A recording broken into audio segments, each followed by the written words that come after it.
오늘의 국민사연 시작하겠습니다. 안녕하세요.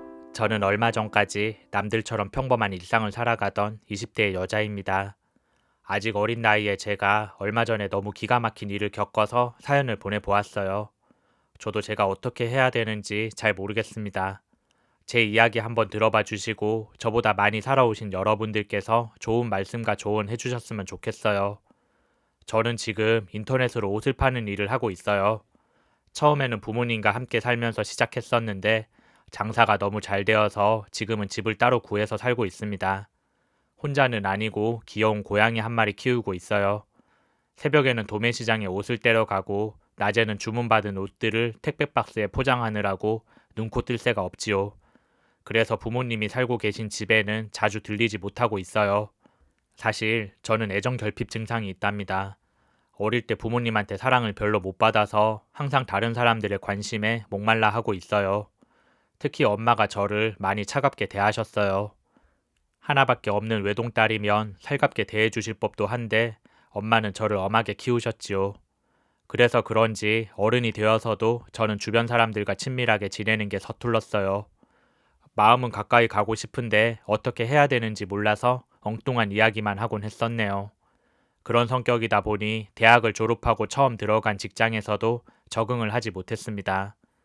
내 나름대로 일은 열심히 했었는데 인간관계가 서툴다 보니 상사들도 저를 인정해주지 않더군요. 힘들게 들어간 직장이라서 어떻게든 버텨보려고 했는데 결국 저는 1년 만에 회사를 그만두고 말았어요. 지금 생각해보면 제가 직장 내 왕따라는 걸 당하고 있었더라고요.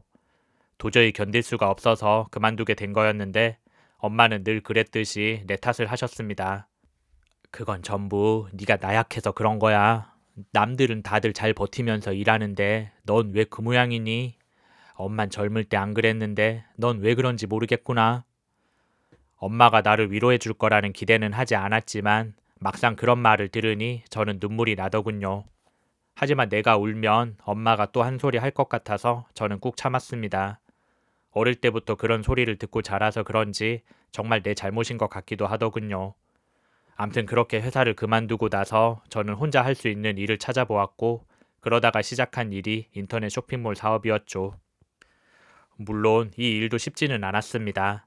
그래도 제가 평소에 옷 입는 걸 워낙 좋아했고 패션에도 관심이 많아서 재밌게 할 수 있었어요.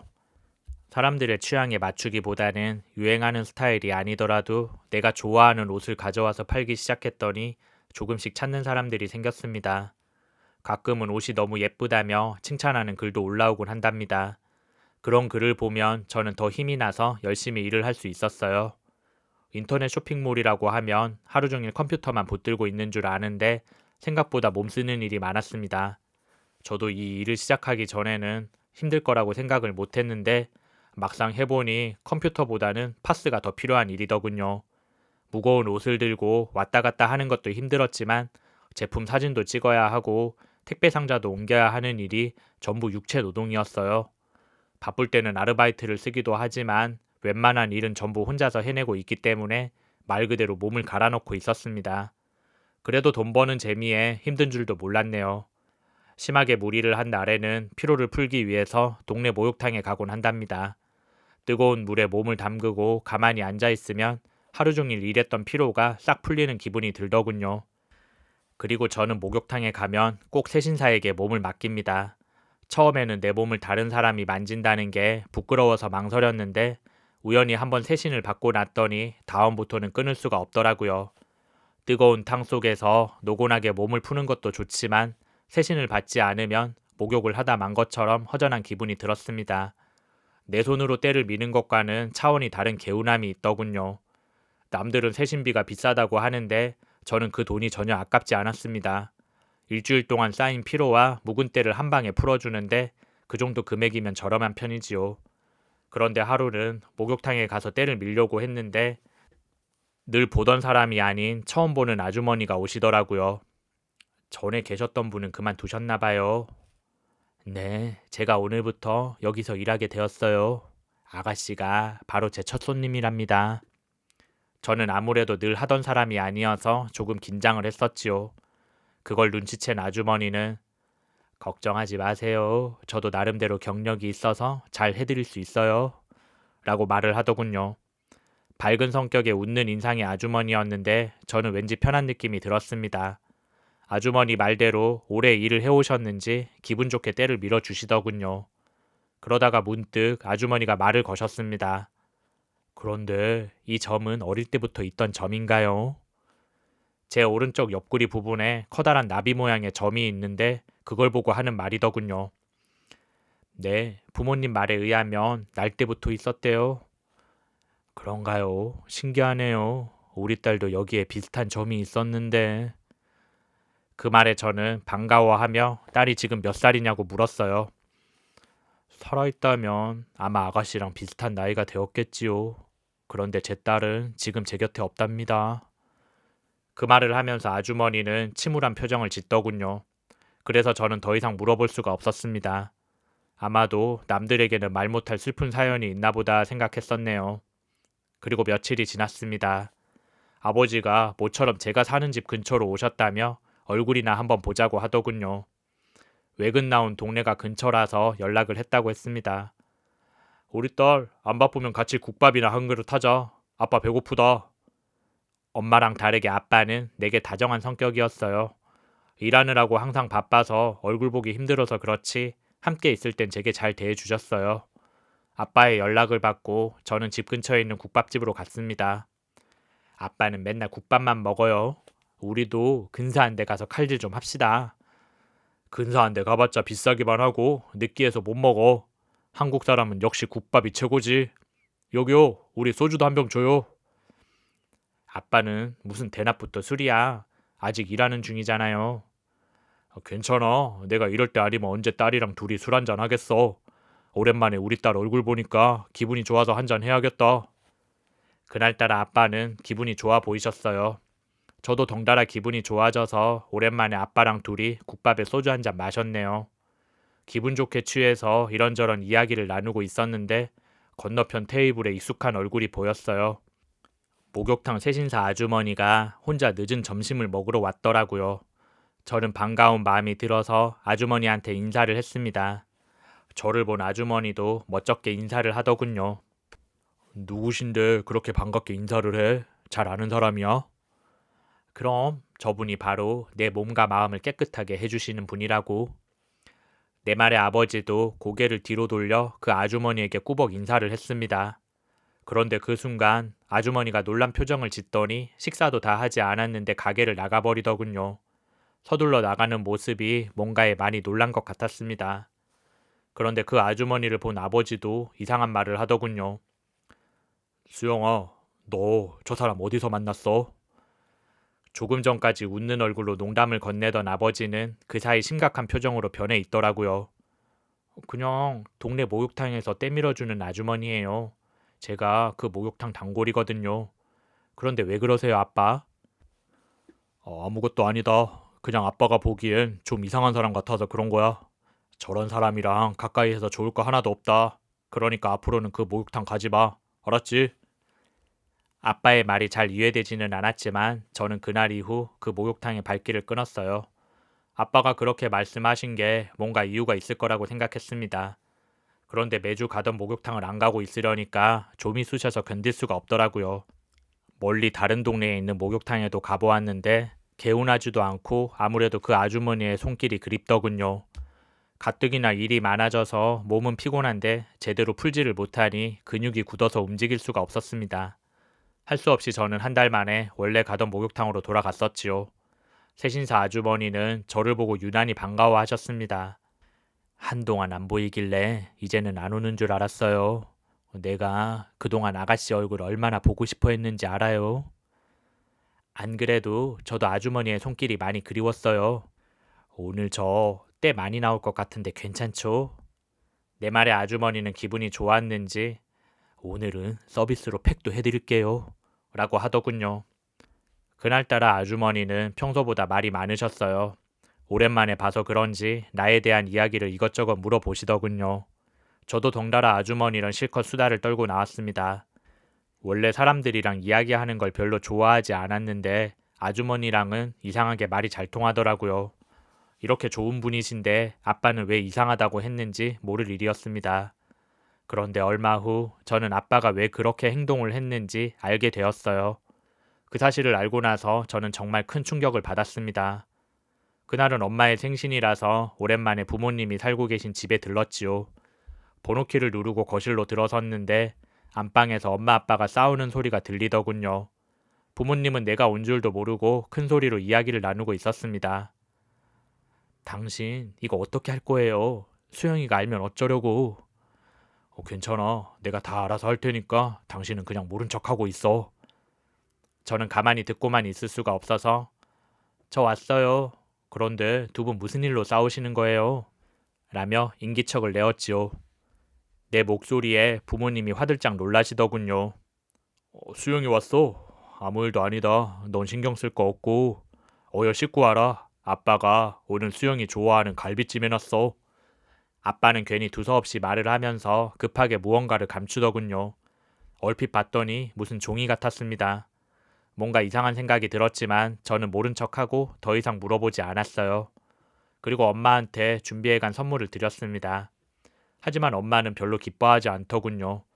딴에는 신경 써서 준비해간 선물이었는데 반응이 신통찮은 걸 보고 저도 힘이 빠졌습니다.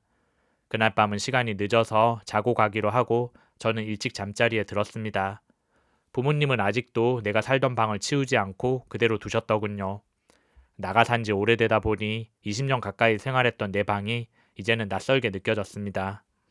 한참 뒤척이다가 나도 모르게 잠이 들었는데 선잠을 잤는지 새벽 무렵에 눈이 떠지더군요. 그런데 저녁에 먹은 갈비찜이 짰는지 목이 말랐습니다. 저는 부모님이 깰까봐 살금살금 문을 열고 부엌에 가서 물을 한 잔 마셨지요. 그런데 그때 부엌 쓰레기통에 버려진 종이가 눈에 띄더군요. 평소라면 무심코 보아 넘겼을 텐데 저는 직감적으로 그 종이가 아까 아빠가 감추시던 종이란 걸 알 수 있었습니다. 구겨진 종이를 펼쳐 보았더니 제일 위에 유전자 시험 성적서라고 적혀 있었고 성명란에는 제 이름이 적혀 있더군요. 그리고 옆에는 낯선 여자의 이름이 적혀 있었습니다. 그런데 처음 보는 이름의 그 여자와 제가 친자 확률 99.999%라고 하는 겁니다. 그리고 비고란에는 감정결과 친생자 관계가 성립된다 라는 문장이 적혀 있었어요. 그걸 본 저는 너무 놀래서 나도 모르게 헉소리를 내었습니다. 김순자라는 이름은 들어본 적도 없었는데 그 사람과 내가 친생자 관계라니 말이 되지 않는 것 같았죠. 저는 안방문을 벌컥 열고 잠든 부모님을 깨웠습니다. 자다 깬 아버지는 어리둥절한 표정으로 저를 바라보더군요. 아빠, 이게 뭐예요? 김순자라는 사람은 누구고 왜 이 사람이 저랑 친생자 관계라고 나온 거예요? 그건 아무것도 아니야. 사실은 누가 우리 가족한테 사기를 치려고 위조 문서를 보낸 거야. 안 그래도 날 밝으면 경찰에 신고하려고 했다. 하지만 저는 아빠의 말을 믿을 수 없었지요. 아빠의 말을 듣는데 본능적으로 새신사 아주머니가 떠올랐습니다. 아무 일도 아니라고 하는 아빠의 말을 그냥 믿고 넘겼지만 분명히 그날 아빠와 아주머니 사이에 이상한 분위기가 있었거든요. 며칠 전에 아주머니가 유난히 날 반갑게 맞아준 것도 이유가 있는 것 같았습니다. 그래서 전 다음 날 바로 목욕탕으로 찾아갔었지요. 아주머니는 그날도 환하게 웃으면서 절 맞아주더군요. 일단 저는 모른 척하고 세신을 받았습니다. 그러다가 준비한 말을 던졌지요. 아주머니 딸도 여기에 나비 모양 점이 있다고 했죠. 혹시 아줌마 딸도 27살이에요? 내 말에 아주머니는 아무 말도 하지 않더라고요. 혹시 아주머니 이름이 김순자예요? 그러자 아주머니가 갑자기 떼미는 걸 멈추고 눈물을 뚝뚝 흘리더군요. 저는 몸을 일으켜서 아줌마가 우리 엄마였어요. 대답 좀 해보세요. 라고 물었습니다. 맞아. 내가 널 낳은 친모다. 내가 입이 10개라도 할 말이 없어. 미안하다 아가야. 그 말을 듣는데 저도 모르게 눈물이 흐르더군요. 잠시 후 우리는 목욕탕을 나와 근처에 있는 카페에 마주 앉았습니다. 밝은 데서 자세히 보니 얼굴이 나와 많이 닮았더군요. 그곳에서 저는 자세한 이야기를 들을 수 있었습니다. 사실 난 대리모였어. 니네 아버지는 손이 귀한 집안에서 태어났는데 결혼을 하고도 아이가 들어서지 않자 대리모를 쓰기로 한 거였지. 그렇게 네가 태어난 거야. 그 말을 듣고 저는 기가 막힌 현실에 아무 말도 할 수 없었습니다. 그땐 나도 너무 어렸고 돈이 절실하게 필요했거든. 그래서 아무 생각 없이 그 제안을 받아들였단다. 그런데 막상 널 가지고 나니 모성애라는 게 생기더구나. 그래서 내가 네 아버지한테 1년만이라도 내가 키우고 싶다며 간청을 했었는데 거절당했어. 널 낳고 난 후에는 나한테 모질게 대하면서 너를 데려가 버렸단다. 게다가 주기로 약속한 돈도 주지 않았어. 그 뒤에 친모는 비참한 신세가 되어 여기저기 떠돌아다니면서 살았다고 하더군요. 그러다가 세신사 일을 배우게 되어서 목욕탕을 전전하면서 일을 했었는데 우연히 날 만나게 된 거라고 했습니다. 처음에는 넌 줄 몰랐어. 그냥 허리에 점이 비슷해서 신기하다고만 생각했었는데 그날 국밥집에서 니네 아버지의 얼굴을 보고 내 딸인 걸 확신했단다. 그래서 세신 도중에 몰래 네 머리카락을 뽑아서 유전자 검사를 해보았어. 다른 의도는 없었고 그냥 예전에 못 받은 돈을 돌려받고 싶었을 뿐이야. 그런데 니네 아빠가 돈을 줄 테니 다시는 네 옆에 얼씬도 하지 말라고 하더구나. 그 말을 듣는데 갑자기 눈물이 나더라고. 어떻게 만난 딸인데 앞으로 또 못 본다고 생각하니 가슴이 먹먹해졌어. 그래서 니네 아빠한테 돈을 받지 않을 테니 얼굴만이라도 계속 볼 수 있게 해달라고 부탁했단다. 결국 그 아주머니는 돈을 받지 않았고 가끔 내가 목욕탕에 오면 딸아이 어루만지면서 얼굴 보고 하는 걸로 만족하려고 했다더군요. 아주머니의 이야기를 듣고 나서 저는 오열했습니다. 친모라고 밝히지도 못하고 얼굴만이라도 보고 싶었던 그 마음이 안타까워서 눈물이 멈추지 않더군요.